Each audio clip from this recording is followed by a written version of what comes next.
अब हमारे साथ जुड़ चुके हैं भारत जोड़ो यात्रा से एक यात्री जो चल रहे हैं महाराष्ट्र से। नमस्कार जी। नमस्कार सर। सर आप कितने दिन से चल रहे हैं? सर मैं महाराष्ट्र में करीब 12 दिन चला था और अभी पिछले 5 दिन से मैं फिर चल रहा हूँ और कल यात्रा जो है वो रुकेगी करीब 8 दिन के लिए जी। उसके बाद यात्रा जो है वो दिल्ली से पंजाब होते हुए कश्मीर की तरफ जाएगी। तो फिर कोशिश होगी कि एक बार फिर इस यात्रा से जुड़ा जाए। जी जी। तो आपके हिसाब से भारत जोड़ो यात्रा कितनी सफल है? देखिए, भारत जोड़ो यात्रा कई पार्ट में सफल है, एक पार्ट में नहीं है जी। जैसे एक पार्ट मैं आपको बताता हूँ कि 2014 के बाद जब बीजेपी की गवर्नमेंट आई और मोदी जी प्रधानमंत्री बने और मोदी जी ने जिस तरीके से मीडिया को हाईजैक किया, एडमिनिस्ट्रेशन को हाईजैक किया और जो हमारी इम्पोर्टेंट बॉडीज़ हैं जैसे सीबीआई, ईडी वगैरह को हाईजैक करके पूरी तरीके से कंट्रोल कर लिया देश पर, तो कहीं ना कहीं कांग्रेस का भी कार्यकर्ता उन चीज़ों से डिमोरलाइज हो गया था और कमज़ोर हो गई थी पार्टी, जो हकीकत है। जी। राहुल गांधी की ये यात्रा कार्यकर्ताओं को एनर्जी दे रही है, इसमें कोई शक नहीं है। राहुल गांधी जहाँ से गुजर जा रहे हैं वहाँ मतलब उस स्टेट के कार्यकर्ताओं में एनर्जी आ जा रही है। ये संदेश से, इस यात्रा से कार्यकर्ता जाग रहा है, कार्यकर्ता पूरी हिम्मत के साथ खड़ा हो रहा है। तो एक तो ये है। जी। दूसरी चीज़ ये है कि सरकार ने मीडिया पब्लिसिटी कांग्रेस की रोकी हुई है पूरी ताकत से, तो राहुल गांधी ने इसको माध्यम बनाया है जनता के बीच में जाने का। और कितने सफल हैं मैं आपको बता दूं कि सरकार पिछले एक हफ्ते से कोरोना का रोना रो रही है कि कोरोना आ गया है, ये आ गया है, वो आ गया है, जबकि सरकार बेवकूफ़ बना रही है।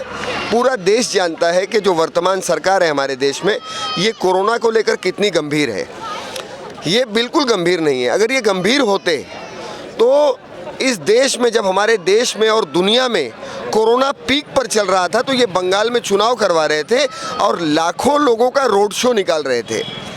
और कोरोना जब दुनिया में आया 2019 में, ये राहुल जी को कह रहे हैं कि कोरोना है, यात्रा बंद करिए।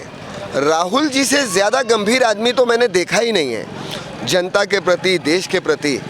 2019 में जब कोरोना आया, जब सरकार जागी नहीं थी, राहुल जी सरकार को जगाने का काम कर रहे थे और सरकार को लग रहा था कि राहुल जी हमारे खिलाफ मोर्चा खोल रहे हैं, मगर ऐसा नहीं था। अंत में क्या हुआ, अगर ये लोग राहुल जी की बात को मान लेते या दुनिया को देखकर सबक सीख लेते, तो जो मुश्किल देश ने और देश के लोगों ने कोरोना में झेली है वो हम नहीं झेलते कम से कम। तो कहीं ना कहीं ये यात्रा सफल है, ये सरकार जो कोरोना को लेकर आई है। जी जी। और जो कोरोना के बाद तो कोरोना के बाद से जो लोग कर्जे की मार झेल रहे हैं उनका क्या होगा? देखिए, अभी मैं आपको एक बहुत अच्छी बात बताता हूँ कि अभी जो महंगाई की बात चल रही थी बीच में, तो भाजपा का आईटी सेल या भाजपा के नेता बता रहे थे उन देशों से पेट्रोल और डीजल की बराबरी कर रहे थे, जैसे बता रहे थे कि लंदन में इतना है, जर्मन में इतना है। इनको ये भी नहीं समझ में आता है कि लंदन के अंदर एक होटल में जो वेटर काम करता है ना, इंडियन रुपीस में उसकी सैलरी भी लाख रुपया होती है। अगर वो पेट्रोल 250 रुपया लीटर भी दें तो उनको कोई फ़र्क नहीं पड़ता है। एक मिसाल तो मैं आपको बताना चाह रहा हूँ। दूसरी चीज़, कोरोना के अंदर जिन देशों की आज ये महंगाई से तुलना कर रहे हैं, उन देशों ने कोरोना में अपने देश के नागरिकों को घर बैठने का पैसा दिया था कि आप घर बैठिए, आपकी सैलरी हम घर पहुंचाएंगे, आप घर से बाहर नहीं। इस सरकार ने क्या दिया? इस सरकार ने क्या दिया? जी बताएं आप। नहीं, मुझे नहीं मालूम है। अगर आपको मालूम है तो आप बता दें इस सरकार ने क्या दिया है। देश में कोरोना के जो व्यापारी मरा, जो मतलब वेंडर्स मरे, जो काम करने वाले, प्राइवेट सेक्टर में काम करने वाले, जो छोटे छोटे कारखाने में काम करने वाले, वो मरे, उनको क्या दिया? कुछ नहीं दिया इस सरकार ने। हाँ, हमारे प्रधानमंत्री जी के पास शब्द अच्छे हैं, भाषण उनका मैं सैल्यूट करता हूँ प्रधानमंत्री जी को, उनके भाषण को लेकर उनके पास क्षमता है अपने भाषण से कन्विंस करने का, मुद्दों को भटका देने की ये क्षमता है उनके पास, और वो भाषण ही दे रहे हैं, बाकी तो उन्होंने कुछ दिया नहीं। तो सबसे बड़ा उन्होंने मुद्दे सॉल्व करे हैं, एक तो राम मंदिर का और दूसरा कश्मीर मुद्दा। देखिए, राम मंदिर कोर्ट ने सॉल्व किया है, कोर्ट सरकार की कोई भागीदारी नहीं है। सरकार की कोई भागीदारी नहीं। अगर सरकार की भागीदारी होती तो मैं अभी आपके चैनल पे नाम नहीं लूँगा, सत्यहिंदी.com एक चैनल है, उस चैनल पर आप चले जाना। उस पर एसपी सिंह एक यूपी में कलेक्टर हुआ करते थे, उनका एक इंटरव्यू रखा है। एसपी सिंह वो कलेक्टर हैं जिन्होंने श्री श्री रविशंकर ने सुप्रीम कोर्ट में कहा था कि बाबरी मस्जिद के सॉल्यूशन की जिम्मेदारी आप मुझे दीजिए, मैं इसको दोनों कम्युनिटी को साथ में खड़ा करके सॉल्व कर दूंगा। और सुप्रीम कोर्ट ने उनको पावर भी दिया। उन्होंने कुछ दिन उस पर काम किया और उन्होंने पॉजिटिव काम किया था। उन्होंने जो लोग मस्जिद की दावेदारी कर रहे थे उनको भी कन्विंस किया था और इसी बात पे कन्विंस किया था कि आपको 5 एकड़ जगह आपको दे दी जाएगी। वो उस पर तैयार थे, मगर इस सरकार ने वो सिस्टम से जाना नहीं चाहते थे, तो इन्होंने श्री श्री रविशंकर को हटा दिया। मगर क्योंकि श्री श्री रविशंकर को कोर्ट ने लाया था, इसलिए कोर्ट ने वही जजमेंट दिया जिस पर श्री श्री रविशंकर ने काम किया था। ये आपको मिल जाएगा, आप अगर ढूंढ ले तो। जी। दूसरी बात आपने क्या कहा? कश्मीर मुद्दा। कश्मीर मुद्दा 370। देखिए ऐसा है कि एक झोला, एक बड़ा बैग नेहरू जी ने आज़ादी के बाद कश्मीर में रखा था 370 के नाम से। नेहरू जी ने अपनी ज़िंदगी में उस बड़े बैग को आधे से ज़्यादा खाली कर दिया था। मेरी बात अगर आप समझ रहे हैं तो ठीक है, नहीं तो मैं समझा दूं आपको। समझाइए। जैसे नेहरू जी ने जब कश्मीर में 370 दिया था तो ये कहा गया था कि आपके यहाँ सिर्फ एक्सटर्नल मिनिस्ट्री हमारी काम करेगी, बॉर्डर सिक्योरिटी हमारी होगी और ऐसे 4 कानून बताए गए थे भारत सरकार की तरफ से जो हमारे होंगे, बाकी सारे कानून आपके होंगे। मगर नेहरू जी की ज़िंदगी में वहाँ पर इनकम टैक्स भी आ गया, सेल टैक्स भी आ गए, बाकी बहुत सारी चीज़। देखिए हर चीज़ हर वक्त याद नहीं होती है, वरना मैं आपको कम से कम 25 चीज़ गिनाता जो नेहरू जी के ज़माने में ही कश्मीर में लागू हो गया था। वो गोनी खाली पड़ी हुई थी 370 की, मोदी जी उसको उठा लाए। जी। मोदी जी उस खाली गोनी को उठा लाए, उसमें कुछ नहीं था। 370 तो ऑलरेडी जो 370 को जिस ग्राउंड पर 370 क्रिएट किया गया था, कांग्रेस ने खुद खत्म कर दिया था।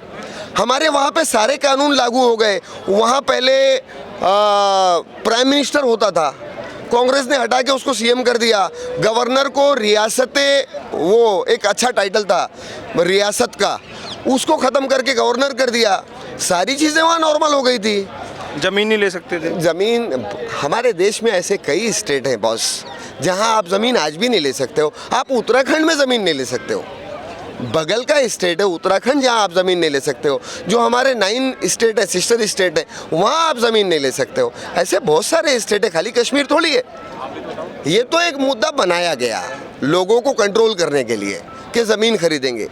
अरे बहुत सारे स्टेट है, क्यों है? उसके भी पीछे टेक्निकल रीज़न है, क्योंकि वहाँ ज़मीन 30% है, 70% तो वहाँ पर पहाड़ियाँ हैं और वादियाँ हैं। उसके पीछे रीजंस थे।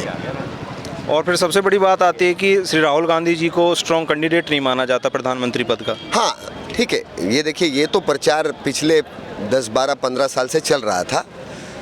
ये कारण क्या है इसका? ये नहीं, देखिए ये प्रचार है और कुछ भी नहीं है। ये प्रोपोगंडा है, ये प्रोपोगंडा से ज़्यादा कुछ नहीं है। राहुल जी, मतलब आप अगर राहुल जी को फॉलो करते हैं तो आप देखते होंगे राहुल जी किस तरीके की बात करते हैं। मतलब राहुल गांधी सरकार में ना रहते हुए राहुल गांधी ने जो नीतियां पेश की हैं, ठीक है, सरकार में आएंगे इम्प्लीमेंट। जैसे स्टेट्स के अंदर इलेक्शन हुए, राहुल गांधी जी ने जाके प्रचार किया, 3 जगह सरकार आई, राजस्थान में सरकार आई, मध्य प्रदेश में सरकार आई, छत्तीसगढ़ में सरकार आई। जो राहुल गांधी जी ने वहाँ पर अनाउंस किया था उसमें से 90% चीज़ें प्रैक्टिकल, मतलब उसको लागू किया गया। तो वो स्कीम तो राहुल गांधी की थी। तो राहुल गांधी के पास आइडिया बहुत है, राहुल गांधी के पास नीतियाँ बहुत हैं। राहुल गांधी के आइडिया, नीति और टैलेंट को देखते हुए ही उनके खिलाफ इतना बड़ा एक प्रोपोगंडा मतलब जिस पर हज़ारों लाखों करोड़ खर्चा किया जा रहा है मीडिया के माध्यम से, सोशल मीडिया के माध्यम से, प्रचारकों के माध्यम से, और ये प्रोपेगेंडा, मगर उसको राहुल गांधी जी इस भारत जोड़ो यात्रा के माध्यम से उसको राहुल गांधी तोड़ चुके हैं, आप यकीन करिए। फिर भी कांग्रेस सरकार क्यों नहीं बना पाई? सरकार 2019 के चुनाव की बात कर रहे हैं। 2014 हो, 2019 हो। नहीं, 2014 में राहुल जी का क्या था? राहुल जी का नहीं था, पर वो कांग्रेस में तो थे। नहीं, ठीक है ना, तो परिवर्तन तो आता है। अरे 2004 में ही तो हम आए थे। 96 से लेके 2004 तक वाजपेयी जी की सरकार थी, भाजपा की सरकार थी। 2004 में कांग्रेस की सरकार आ गई, 2014 में फिर भाजपा की सरकार आ गई। तो परिवर्तन तो आता रहता है, बहुत ज़्यादा दिन थोड़ी हुआ है, 10 साल। अरे 10 साल की बात है, फिर परिवर्तन आ जाएगा जी, ऐसा थोड़ी है। तो फरीदाबाद से आपको कैसा जन समर्थन मिल रहा है इस यात्रा को? नहीं, जन समर्थन तो मतलब मैं समझता हूँ कि केरला, जब ये यात्रा शुरू हुई केरला से, तो इस यात्रा के बारे में कहा गया कि केरला एक नॉन बीजेपीएन स्टेट है और पढ़ा लिखा स्टेट है, इसलिए केरला में भारत जोड़ो यात्रा को काफ़ी ताकत मिल रही है। जी, मैंने उस वक्त कहा था कि केरला में हिट, कर्नाटक में सुपर हिट, महाराष्ट्र में ब्लॉकबस्टर होगा, और ऐसे ही हुआ। यात्रा जहाँ जा रही है वो आगे बढ़ रही है। कोई बीजेपी, मतलब जो लोग जिस तरीके से इसको डिफ्यूज़ करना चाहते थे कि केरला क्योंकि एक एजुकेटेड स्टेट है और नॉन बीजेपीएन है इसलिए वहाँ पर इसको समर्थन मिल रहा है, मगर ऐसा नहीं है। जैसे जैसे यात्रा आगे बढ़ रही है इसका समर्थन भी उसी तरीके से बढ़ता जा रहा है। और इस यात्रा का अंतिम पड़ाव कहाँ होने वाला है? इसका श्रीनगर में लाल चौक पर देश का झंडा फहराया जाएगा, और इसको वहाँ से राहुल गांधी जी कोई संदेश देंगे? ज़रूर संदेश देंगे। संदेश तो रोज़ ही देते हैं, प्रेस कॉन्फ्रेंस करके संदेश। आज ही अंत में सभा होगी एक जी, उसमें भी कोई ना कोई संदेश होगा। जी, बहुत बहुत धन्यवाद। Thank you.